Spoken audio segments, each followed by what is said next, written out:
Emociones que laten, generando vitalidad en tu ser. Galáctica, radio y televisión online. Otra forma de vivir tu vida en plenitud. WhatsApp 54911 2186 1363. Te acompañamos en cualquier punto del planeta Tierra donde estés. Hola Buenos Aires, hola Argentina, hola mundo. Aquí estamos nuevamente empezando un informe más por Galáctica Radio y Televisión Digital. Bueno, en estos tiempos de guerra allá en Ucrania, bueno, vamos a estar eh, haciendo boletines semanales, más o menos para contextualizar, tratar de explicaros un poco lo que pasó, ¿no? Lo que está pasando. Digo un poco porque la información es tanta y es tan vasta que ni nosotros, los periodistas que trabajamos en el tema, que somos especializados, que hemos vivido muchos años por allí en la región, en mi casa en Rusia, y bueno, muchas veces, muchos viajes a Ucrania, logramos entender, ¿no? Tamaña la velocidad.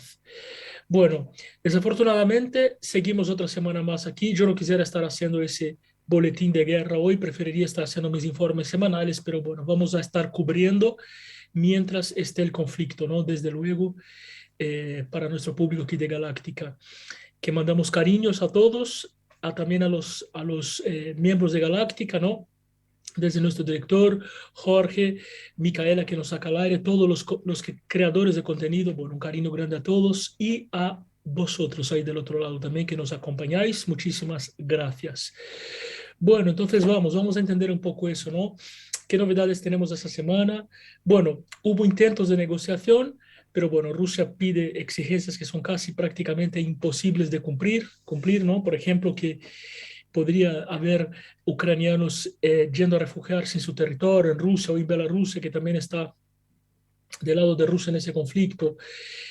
Bueno, las negociaciones no avanzan, ya hubo 3 encuentros bilaterales, pero bueno, no hay nada concreto, ¿no?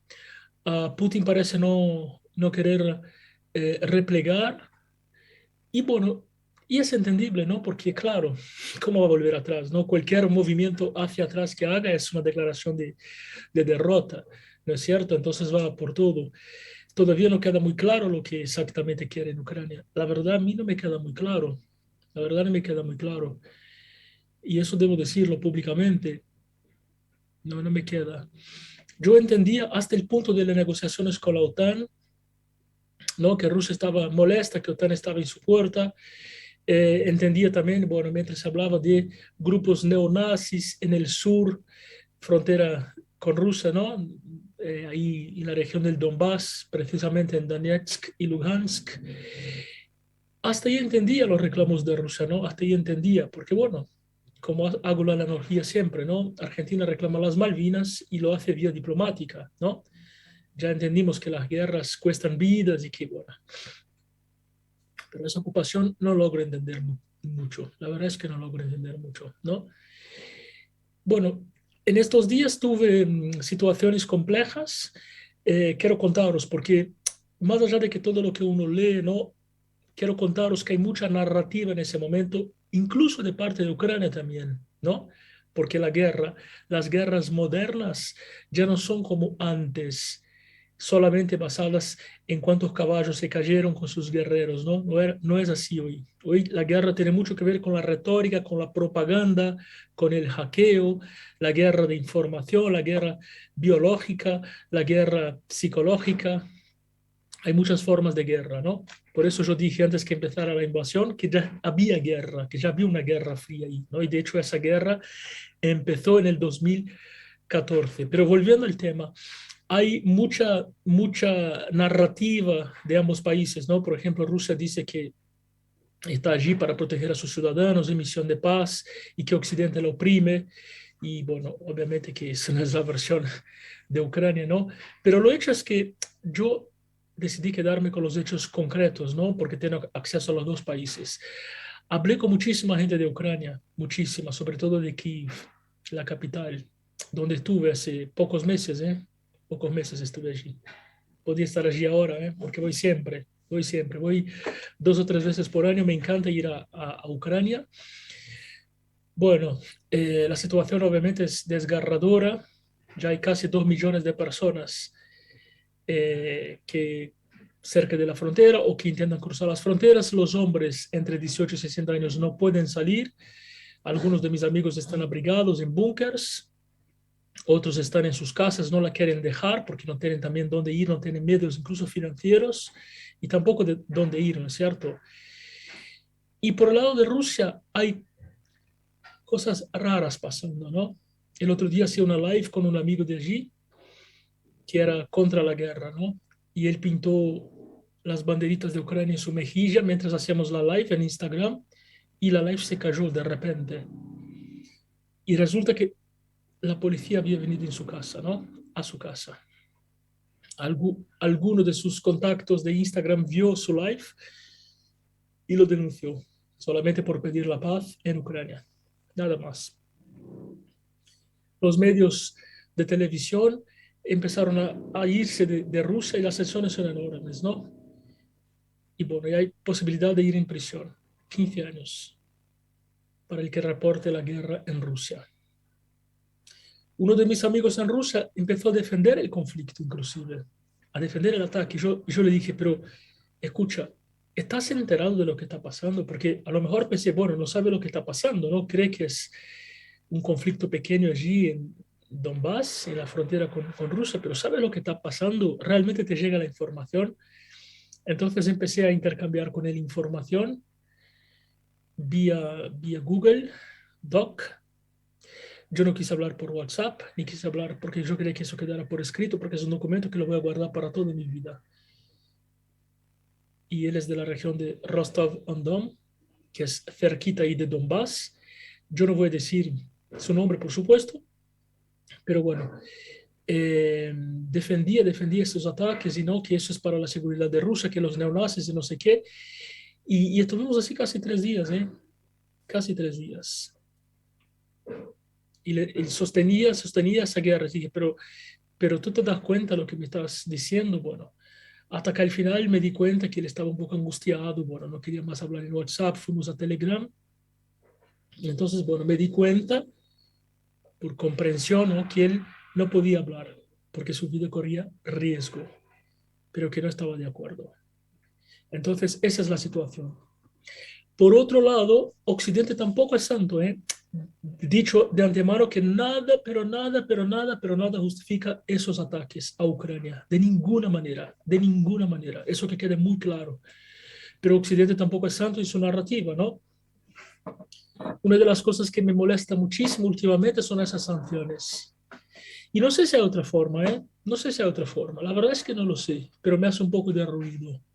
¿Y por qué me hace ruido?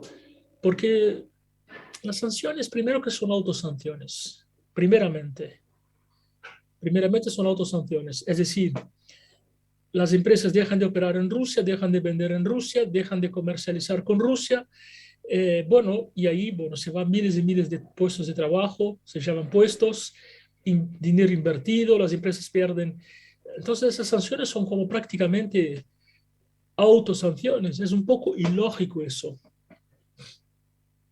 ¿no es cierto? Pénsalo bien. Si tú a mí me debes dinero y yo te vendo todos los meses algo, entonces como sanción te pongo que no te vendo más. Entonces pierdo yo a la larga, ¿no? O corto mi... Es decir, no tiene mucho sentido para mí. Me da la sensación de que, de cierta forma, me da la sensación, ¿eh? Vamos a seguir investigando eso, ¿no? Porque, bueno, la verdad, tarde o temprano, casi siempre, no siempre, pero tarde o temprano salta a la luz. Pero me da la sensación de que esas sanciones son un poco de maquillaje, ¿no? Para agradar al público, porque esa guerra tomó un estado muy público, obviamente, para agradar al electorado, ¿no? Por ejemplo, el presidente de Francia va a competir a las elecciones muy pronto. Pero bueno, esas sanciones son un poco raras, porque mientras tanto la gente sigue muriendo en las calles y bueno, la gente se sigue yendo de sus casas, ¿no? Gente inocente. ¿Habrá neonazis en Ucrania? Probablemente, probablemente. El gobierno ucraniano habrá hecho errores en la gestión de esa crisis ahí en Donetsk y Lugansk, probablemente, pero bueno, como dije al principio de ese boletín, nada justifica una invasión a un país democrático y soberano. Ahora, tampoco puede Occidente enviar armas para proteger eh, los ucranianos, ¿no? Porque, bueno, eso podría producir una guerra nuclear también. Entonces, de cierta forma, lo critico, pero en algún punto lo entiendo también, ¿no es cierto? En algún punto lo entiendo. Entonces, bueno, no sabemos cómo lidiar con esa situación. No hay formas. Esa semana, bueno, hubo amenazas de explotar una empresa nuclear y bueno, Rusia dice que no fueron sus soldados, Ucrania dice que fueron los rusos. Entonces, bueno, hay un juego de narrativa muy importante aquí, ¿no? Y ese es donde no tenemos que llegar. No tenemos que llegar. La diferencia es que hoy, por suerte, cualquier persona desde su teléfono celular es un periodista independiente, ¿no? Uno puede reportar, enviar información, entonces, bueno, hay que estar muy atento a las narrativas, porque es exactamente para ese lado está yendo la guerra, para una guerra de narrativas. Es lamentable lo que está sucediendo allí, es lamentable. Bueno, aparentemente hoy algunos ucranianos podrán ser evacuados hasta la frontera, pero ¿hasta dónde ir, no? Y la resistencia ha sido excelente de los ucranianos también, ha sido mejor de lo que esperaba Rusia y el mundo inclusive, ¿no? Es casi impresionante, es casi increíble teniendo Rusia una situación militar infinitamente superior a la de Ucrania, ¿cómo puede ser? Pero bueno, es muy sencillo comprender también, ¿no? Hay mucho por defender, ¿no? Porque es la casa de uno, ¿no es cierto? Imaginaos, uno está en su casa, entra un bandido, un ladrón, un enemigo, un atacante, y uno está en su casa. Obviamente que el que está en su casa, va a tener una motivación extra, una energía extra, una cohesión extra, ¿no? Entonces, bueno, en ese sentido, Ucrania se viene defendiendo bastante bien, deben estar todos cansados allí. Por eso os cuento, yo os hablo en primera persona, yo no estoy allí, yo estoy refugiado en ese momento, estoy en Brasil y no sé si voy a volver a Rusia, ¿eh? No sé si quiero volver allí, estoy pensando, porque la verdad es que es incomprensible. Y eso, los caminos que están tomando este gobierno, esa administración, ¿no? Que eso no es democrático, no lo es. Y las democracias no son perfectas, ¿eh? Ojo, soy muy crítico a las democracias, muy crítico. Vuelvo a decir, nada justifica esa invasión, pero tampoco es ningún santo Estados Unidos y Occidente. Porque si estuviera Trump y Merkel, eso no hubiera sucedido, o por lo menos no hubiera sucedido de la manera como está sucediendo. Y de hecho, en el gobierno de Trump no hubo ninguna invasión, ningún ataque, ¿no? Porque era otra forma de hacer política, ¿no? No hay líderes de ese otro lado del planeta, en Occidente, ¿no es cierto? Bueno, en inglés hay una expresión que se llama worst case scenario, que significa el peor escenario posible. Y el peor escenario posible aquí sería una tercera guerra mundial. Y esa semana me preguntaron de muchos medios de comunicación si yo creo que eso es posible. Y yo dije que si alguien me preguntara hace 15 días, incluso un poco menos, si Putin iba a invadir Ucrania, yo hubiera dicho que no, no, de ninguna manera, no tiene ningún sentido. Él va solamente ahí, a lo sumo, en Donetsk y Lugansk, en Donbass. Pero lo hizo, tras haber dicho que no lo iba a hacer. Entonces, ¿qué tiene que ver eso? Tiene que ver que en ese momento yo no creo en nada, ni nadie. Tampoco dudo, ¿eh? Tampoco dudo, pero no creo en nada. Entonces hay que estar atento, todos, todos, y sobre todo Occidente, a los gobiernos. Quisiera pedir un poco de estrategia, también un poco de fuerza, ¿no? Y si existen sanciones, que sean sanciones un poco más concretas, un poco más inmediatas, porque la gente está allí ahora, sangrando y yéndose de sus casas. Sanciones a largo plazo no va a impedir el dolor y no va a impedir que la gente salga de sus casas. Como el presidente Macron, que volvió de una comunicación telefónica con Putin diciendo, eso se va a poner peor. ¿Qué sentido tiene decir eso públicamente, no? Así que queda ahí la reflexión. La semana que viene espero no tener que volver aquí con ese boletín de cobertura de guerra, pero si es necesario estaremos aquí, si no con otro tema. Nos vemos la semana que viene. Saludos a todos, por aquí por Galáctica, Radio y Televisión Digital. Generamos contenidos artísticos y periodismo de vanguardia para que sepas lo que realmente pasa. Galáctica, Radio y Televisión Iberoamérica. Venos y escuchanos en todo el planeta Tierra.